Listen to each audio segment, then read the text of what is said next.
Hey, Michelle, how's it going? Really well. Aubrey, how are you? I'm so excited for this episode about games. I love games. And one of the best parts of a summer road trip is the road trip games. I'm a Oh, huge fan of playing games when driving, yeah. chatting I don't want everyone on screens. I'm like, let's play Right. a fun game. So Yeah. today we're sharing some of the most popular road trip games in American culture. So fun. I love this. This is really good. You guys can learn some games. And so, guys, this is part 3 of our Splash into Summer series. So, yeah, you're going to learn about really fun games that you can use to connect on summer road trips at any time. This is really great. Yeah, because all of these can be played anytime. They're fun on a road trip because you don't need any materials. You can just play when you're sitting in a car. You have nothing with you, but they could be played anytime. So we play all of these a lot waiting in line at like Disneyland theme parks because all it is, it's a type of game that you can play on the fly anytime. We're bored. Let's play a game. So I'm excited, Michelle. Let's hear the episode. All right. Hey, Michelle, how's everything? Hey, Lindsay. Good, good, good. I am in the mood to take a road trip. A road trip. I love road trips. They are the best, I especially know the you. snacks. The snacks. Oh, yeah. Like, what's your favorite road trip snack? Well, it depends on who I'm road tripping with, but sometimes like candies or like chocolates or lollipops or something. But when I did my big road trip around the country, I Mhm. couldn't do that. It was just iced coffee, just black iced coffee. That's all I did. Just I to didn't stay do awake? snacks because otherwise you take a 2-month road trip and you eat snacks every day. I Yeah. mean, Right. But it is fun to get the snacks, like, and I don't know, there's something like, oh, it doesn't count if doesn't you're count. Yeah. if you're on yeah. the road. Right. If you're at home, it does. If you're on the road, it doesn't count as much. Right. Like Yeah. you wouldn't eat like a necessarily like an entire bag of like Chex Mix, like when Yes. you're, just like sitting, or maybe you would, I don't know. And whatever you want to do, that's fine. Like, but like on the road, it's something like, oh, well, we're just eating it. Yeah, for sure. Where are you thinking about taking a road trip to? Oh, I don't know. I'll need some advice from you. Maybe you can give Okay. me a list and give All right. give me some ideas. I could do that. But yeah, Lindsay, you've taken a ton of road trips, including a very special one that actually our listeners can go on with you. Me. Isn't that crazy? Yeah, Yeah. guys. I know it's called the Connected Communicator online course. I rented a car, drove 12,000 miles, a big loop around the country, went to Chicago, California, New York City, Texas, the deep South, all over the place, cowboy country out here in the West. And I take you through these interviews that I did with native speakers. So to get into that course, Michelle, where can we go? Go to allearsenglish.com/connection. All right. Definitely the most unique English course on the internet. No question. All right. So talking about things that we can do in the car. I mean, what Yeah. does that come to, Michelle? Yeah. Well, I mean, I think of like when I was a kid, like Lindsay, you mentioned, you told me that you used to go to Delaware, like Yes. with your dad on road trip. Uh-huh. Were you happy to be in the car for a while, or were you like an "Are we there yet" kid? And what do I mean by that? I think on long trips, when my brother and I were in the back of the station wagon, Yep. typical 90s style, I definitely hated that because my brother was always, obnoxious and just when are we going to be there was the refrain, right? Constantly asking my parents, my poor parents. But when it was just me and my dad and I got to sit in the front, that kind of thing, I think I enjoyed more. So Mhm. what about Mhm. you? Were you kind of angsty as a kid in the car? I'd have to ask my parents. I can't really remember, but yeah, probably. But it'd be fun. And there are things that you can do in the car as kids, like typical games you can play. Like I guess would call it a car game or a road trip game or something Car like game. that. Yeah. That are like pretty like common or famous with kids and adults, right, Lindsay? Oh, for sure. For sure. My first road trip I took in college, it was right after 9/11, actually, that my friends and I decided we need to do something deep. And so we took a cross country road trip and we camped. We played a lot of those games, like those car games and not card games, car games. Right. That's So important. being careful there, right? Yeah. Do you get car sick, Lindsay? I really don't. I'm lucky. So I can be in the back all the time, but some people who get car sick need to sit in the front, right? Yeah. Well, can you read? I don't usually try to read in the car Yeah. that much just because it's too chaotic. Yeah. But I can talk, I can look out the window, I can listen to podcasts or music or something. So yeah, it's not too bad. That's good. That's good. Yeah. So today we're going to share some of these games. And this is good because this is a great way to connect with people. Mhm. If you are on a road trip, and these are great games to play. I mean, one of them, it really has to be in the car. Yeah, one of them really has to be in the car for sure. And I want to say, if it's interesting because American culture is really a car culture, right? Thanks to Henry Ford and the building of the freeways. Like we really are such a car culture. And if you come from a place that's not a car culture, like to me, Japan is not a car culture. What do you think, Michelle, when you were there? Trains? Yeah, it was a lot of trains. I mean, I'm not sure like other parts of Japan that I didn't visit, but yeah, True. Certainly. Yeah, because I was in like, big cities. So if you're in New York, I would also say not a car culture. Fair point. Fair point. So I don't know. Yeah, fair point. Although in Japan, I remember taking the local train out to the countryside, like way from Tokyo all the way to the other side of the country. You could take the train. Wow. So that is not the case here. We have Amtrak, but it's not very good. And the bathrooms are not clean.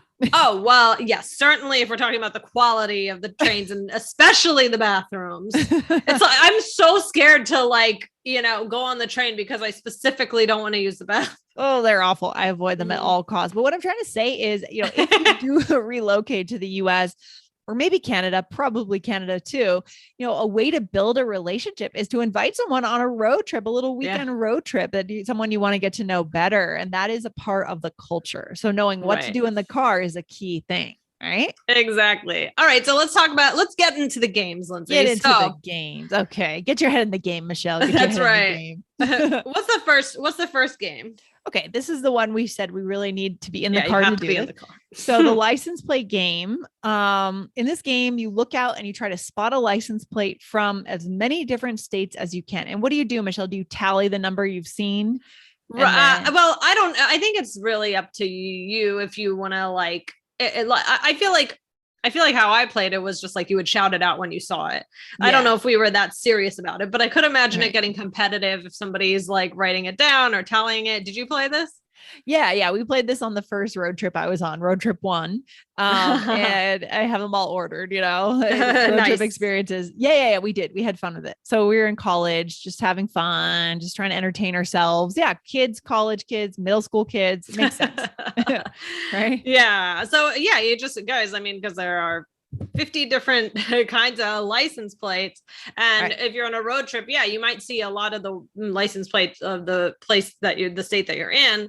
Yes. But then you also see different ones. Like, do you ever, so you're from New Hampshire. Do you ever, when you are like I don't know if this happens, but if like now you're in Denver, do you ever see a New Hampshire license plate and you're like, Oh, not so much probably not that much. I don't know that I've seen one in Denver because it's so far, right? It's exactly. That's pretty far.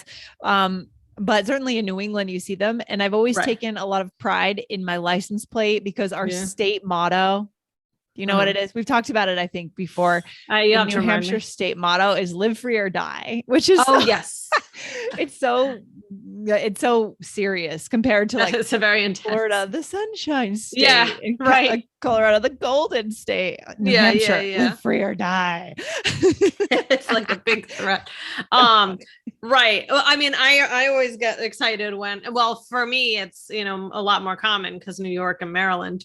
Yes. Like whenever I see the Maryland license plate, I'm like, yeah, you feel how. What is your state's motto? I was so scared that you were going to ask me that. You knew I was going to ask you that. I was like, maybe I'll just like move on. No, I didn't look it up. Wait, I'm going to be so embarrassed. Oh my gosh. That gives me a great episode idea, Michelle. Another day we could do an episode on how to quickly change the topic because you feel a question is coming that you can't answer. Oh gosh. Let's see. What is the Maryland? Oh my gosh. And then license plate. Okay. Well, all right. I'm going to have to look. Have a little bit of homework. They can look it up and maybe for the next time we'll talk about it. Okay. That was very embarrassing. Okay. Yeah, it's Um, fine. It's fine. If you ask me a lot of trivia about my state, I wouldn't be able to answer it. It's okay. Hey, quick question. Do you want to feel more confident when you speak English? If so, we made a free guide for you. It'll help you avoid those common mistakes and start speaking more naturally in real conversations. Go grab it in the description below. And if this is helpful for you, make sure that you like and subscribe. We're here 5 times a week to help you connect in English. What's the next question? What's the next game? So 20 questions. Now, how does 20 questions go? This is a very common one. Again, I think everybody has their own variations on Okay. these things, but basically somebody thinks of something Yeah. and you have 20 questions to guess what it is. And I think it's mostly like yes or no questions, right? Okay. So it might be something you see or something you think of, or maybe you can do a category like, maybe you're doing like celebrities or movies or, something like that. Okay. I think there are a lot of variations, but that's the main idea is like you have 20 questions and then, to guess. And that's a good one. So obviously, games that are not popular in cars are things like charades, because you can't see the person. Yeah. You can't stand up and act out something. That's more of a living room game, right? A living room dinner party game. Right. So 20 questions is totally verbal. Right. Right. Exactly. So that's really good for the car. So wait, Lindsay, Okay. let's play a short version. Okay. You want me to think of something? Yeah, you think of something. Just anything? So, Yeah. okay. I'm never going to get it in 3 questions. I've got something. Good luck. Thanks. Is it a person? No. Is it a thing? I don't know how to answer that. It's an animal. Oh, okay. Is it a dog? Yes. Okay. He's right behind me if you guys are seeing this on video, but you can't see him. He's all nestled into the couch. So funny. Oh my God. It's my dog, Kiefer, Michelle. Yeah, it's Kiefer. Oh, that's so funny. Yeah. I love it. And then there's I Spy, which is kind of similar, like I spy with my little eye something. Yeah. And then you like get for it, right? Yeah, it seems like this one would be a fun one to play with little kids, right? Like I spy with my little eye. Like it seems like something kids would have fun with, younger kids, in my mind. Right. Exactly. So Lindsay, what do you do if you're in the car and you want to suggest playing with these games? Yeah. How do you say it? Because like maybe everybody's just sitting there, or maybe the music is blaring and you're kind of just like, you don't feel like listening anymore. You want to do a game. Yeah. Okay. So this is a great way and very common, guys. Write this one down. Want to play, 20 questions, want to play I Spy, right? Want to play. So again, we're not saying, do you want to play? We're saying, want to play. Okay. So that's so real. It's such real English, Michelle. Exactly. Now this one is good at kind of, lets them know that, it's, a kid's game, right? Yeah. So you could say, I know it's a kid's game, but maybe we should play. Yeah. And that's good to admit something that, everyone else is going to be thinking. So you just say it at the beginning, right? Right. Just that I know it's silly and I know, we're adults, but why not? Why not? Exactly. Or if you just want to be more straightforward, you say, let's play 20 questions, right? Let's do this. Let's play 20 questions. Okay. Right. Exactly. So, Lindsay, these are good ways to suggest playing the game. And I think, they're really good games to play when you're bored in the car. They're really great for road trips. Yeah, I agree. This is fun. So guys, again, it comes back to, where are you likely to build relationships in American culture? Maybe in Canada. I don't totally know. Road trips are so common, even if it's just a 3-hour road trip to another town that someone invites you for a day trip. Take advantage, say yes, go with them, explore the countryside. It is so cool. Exactly. And play these games along the way. Lindsay, this was fun. Brought me back to my childhood. So. Oh, okay. Well, glad we could do that for you, Michelle. I love it. So guys, to learn more about the course that we mentioned, right? Connected Communicator online course, go to allearsenglish.com/connection.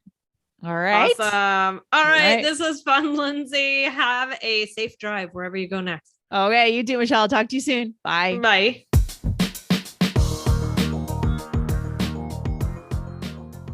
This was an awesome episode. I love every game Michelle and Lindsay talked about. And Michelle, I have an idea. I'm going to share one bonus game that my family loves that we play on road trips called Caveman. We play this in line at Disneyland. We play this on road trips. It is how you would say caveman, but without the E. So in this game, no one can say any word that has an E in it, which is harder than it sounds. So you have to say, for example, I'm hungry instead of saying, when do you want to eat? Because all of those words have E's. You have to think of words that don't have the letter E. Kids love it. I love it. It's so funny when you have to say something like, look, adult fawn instead of I see a deer. It's really fun. Okay, that is really fun. Okay, I'm excited to try this. Yeah, guys, definitely try this one on your next road trip because it sounds like it's going to make you laugh a lot, right? I could just imagine everybody laughing. So yeah, because you're all talking like cavemen, right? Yeah. It sounds so funny. Yeah. So, but yeah, if what do you someone do if accidentally- someone, if someone says accidentally a word. uses a word that has an E in it, you have to say you out, because if you say you're out, then you are also out because you used a word that has E in it. You're. That's so fun. All right, guys, be sure to hit follow for the final installment of these series. This is going to be a new episode with fun summer expressions and tips to connect over summer hobbies. So that's going to be fun. And yeah, guys, hit follow. And Aubrey, this was really great. So fun. Such a fun series. We're excited to hear you see you in part 4. And I'm excited to record with you. So Michelle, I will see you there. And follow, guys, so you don't miss it. All right. Bye, guys.